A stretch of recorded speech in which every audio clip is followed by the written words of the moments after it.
I'm on a mission to design the most inexpensive full-height greenhouse possible for 2026. This is my latest project for Mount Liberty Designs, a compact cattle panel greenhouse that you can actually build for under $350.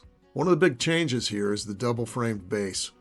By using a 2x6 sub-base and 2x6 foundation, I've raised the whole structure.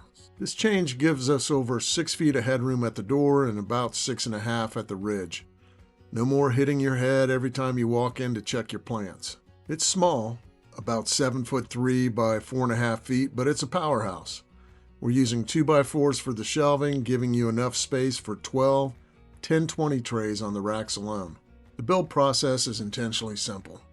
We start with a 2x6 treated sub-base. This keeps all of the other untreated materials off the ground. We move from the base to the door framing. You'll notice I'm using butt joints throughout. No complicated notching, just straight cuts and simple fasteners. Once the skeleton's up, we install the cattle panel. To protect our greenhouse plastic, I'm using pipe insulation over the edges of the panel. After that, we wrap it in greenhouse plastic and finish with the door and window. I've even included a spot for an automatic vent opener. I haven't built this prototype yet. I want to know what you think. Is this the budget design you've been looking for? Let me know in the comments.